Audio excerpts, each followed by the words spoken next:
Assalamualaikum warahmatullahi wabarakatuh. Ustadz, bagaimana dengan orang yang mengatakan, ya memang maulid Nabi itu belum pernah dilakukan oleh Nabi Muhammad SAW, tapi kan ini bukan bid'ah karena ada maslahatnya. Di zaman Rasulullah SAW itu belum dibutuhkan karena para sahabat sudah mengenal dan setia kepada Rasulullah SAW. Sementara zaman sekarang banyak orang yang tidak seperti itu. Ini jadi mereka mengatakan butuh acara maulid Nabi. Kita katakan bahwasanya acara maulid Nabi itu sarana apa ritual? Ritual kan? Itu bukan sarana, itu ritual. Kalau itu ritual ternyata tidak ada di zaman Nabi, ya, maka itu adalah bid'ah. Ya. Dan semua ritual yang perlu kita ketahui sudah diajarkan oleh Nabi SAW. Banyak ritual untuk mengenal Nabi, untuk mencintai Nabi banyak. Ritual dengan belajar hadis-hadis Nabi, ritual dengan solat rawatib, dengan solat sunnah. Kita bisa baca sirah Nabi SAW. Ya. Oleh karenanya para hadirin dan hadirat yang dirahmati Allah Subhanahu wa taala, pendapat yang kuat bahwasanya maulid Nabi adalah suatu ritual yang tidak pernah diajarkan oleh Nabi dan para sahabatnya, maka kita pun tidak melakukannya. Dan yang lebih cinta kepada Nabi adalah para sahabat. Kalau kita bicara ini dalam rangka untuk cinta kepada Nabi, kita katakan para sahabat lebih cinta kepada Nabi SAW.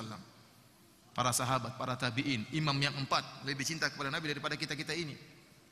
Ternyata mereka tidak pernah melakukan acara maulid Nabi.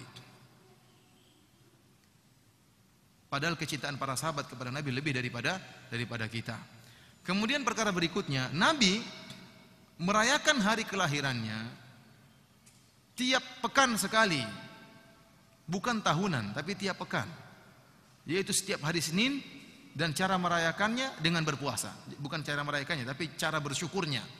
Rasulullah SAW mensyukuri hari kelahirannya dengan berpuasa setiap minggu sekali.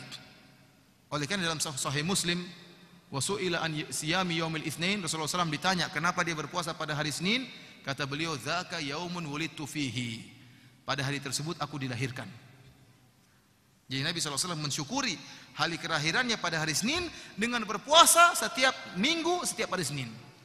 Jadi kita katakan, kalau anda ingin mencintai Nabi, ingin merayakan hari kelahiran Nabi, ikutilah cara Nabi. Bagaimana cara bermaulid Nabi? Caranya setiap hari Senin berpuasa. Bukan dirubah setiap tahun makan-makan, tidak, kebalik. Karena Nabi sudah praktekkan, Rasulullah SAW cara maulid Nabi dengan berpuasa setiap minggu hari Senin. Jangan diputar. Kemudian para hadirin dan hadirat yang dirahmati oleh Allah Subhanahu wa taala, lihat bagaimana acara maulid yang dilakukan oleh orang sekarang. Banyak acara maulid yang mereka lakukan hanya sekedar hura-hura, acara-acara, kemudian bikin pawai-pawai, dibuatlah patung-patungan. Saya lihat sendiri bagaimana buat patung-patung hewan, kemudian arak-arakan di. Apakah ini menambah iman? Apa hubungannya patung kuda sama Nabi SAW? Apa hubungannya patung seperti acara barongsai? Seperti apa? Ini apa hubungannya dengan Islam? Apakah dengan pawai di jalan tersebut tambah iman? Buktinya waktu azan duhur orang tidak ke masjid. Mereka-mereka yang pawai-pawai tadi tidak ke masjid, padahal sunnah Nabi yang sungguhnya sholat di masjid. Belum lagi diputar musik-musikan, belum lagi ikhtilat laki-laki dengan perempuan. Oleh karenanya para hadirin rahmatullah subhanahu wa ta'ala, sampai-sampai sering saya sampaikan bagaimana pendiri NU yang bernama Kiai Haji Hashim Asy'ari yang beliau membolehkan maulid. Beliau ini membolehkan maulid sebagaimana kebiasaan orang-orang NU, dan dia belum membolehkan maulid. Akan tetapi beliau mengingkari acara maulid yang dilakukan oleh banyak orang, sehingga beliau menulis sebuah buku judulnya At-Tanbihatul Wajibat Liman Yasna'ul Maulid Bil Munkarat. Peringatan keras terhadap yang wajib terhadap orang-orang yang melakukan maulid dengan kemungkaran. Dia mengarahkan kalau bikin acara maulid, menurut dia acara maulid sebagaimana acara yang dianjurkan oleh para ulama. Caranya dengan baca sirah Nabi, kemudian setelah itu mungkin bersedekah. Itu acara maulid kata dia. Begitu caranya. Baca sirah Nabi, berkumpul baca sirah Nabi, maka selesai. Dengan baca sirah Nabi akan menambah iman, menambah ilmu. Adapun kata dia mengadakan acara maulid dengan campur baur lelaki perempuan, maka dia ingkari. Ini kemungkaran kata dia. Mengadakan acara maulid dengan alat-alat musik, ini kemungkaran. Mengadakan acara maulid dengan acara dramaan secara model drama menurut orang-orang dulu juga dia sebutkan modelnya, saya sebutkan di sini ada istilah yang dia sebutkan. Strike apa begitu istilah drama model mereka. Kemudian menghambur-hamburkan makanan, maka ini semua mungkar kata dia, tidak pantas maulid Nabi diacarakan dengan acara tersebut. Oleh karena kita katakan meskipun sebagian ulama membolehkan maulid, ya, saya tidak mengingkari. Ada ulama Syafi'i yang membolehkan maulid.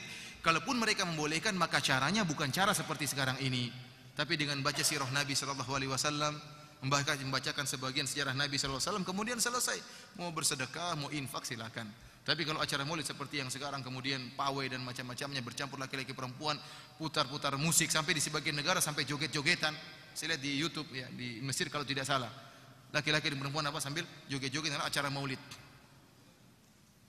Terus tadi pertanyaan dia mengatakan kalau di zaman Nabi tidak perlu maulid karena para sahabat tidak kenal dengan Nabi. Kalau sekarang perlu dengan maulid. Saya tanya, apakah orang-orang yang acara maulid kemudian mengenal Nabi? Ataukah orang-orang yang sholat di masjid, yang belajar di masjid yang mengenal Nabi? Justru mereka tatkala menemukan sarana untuk mengungkapkan cinta kepada Nabi dengan acara maulid, sunnah-sunnah Nabi yang asli mereka tinggalkan. Sholat jamaah ditinggalkan, sholat ini ditinggalkan, maulid sergap. Maulid sergap. Oleh karenanya kita lihat acara maulid dihadiri oleh orang-orang baik dan juga orang-orang tidak baik. Orang-orang soleh juga acara maulid, pemabuk juga, pezina juga semangat acara maulid. Kenapa? Mereka menganggap ada satu sarana yang mereka temukan untuk bisa menunjukkan rasa cinta. Kita bilang menunjukkan rasa cinta kepada Nabi bukan acara maulid. Tapi dengan apa? Menjalankan sunnah-sunnah Nabi, ya. Yang wanita harus pakai jilbab, itu berarti cinta sama Nabi, ya. Bukan malah buka jilbab waktu acara maulid kemudian sergap. Laki-laki sholat di masjid, itu sunnah Nabi sallallahu alaihi wasallam. Bukan acara maulid rame, begitu setelah acara maulid masjid kosong.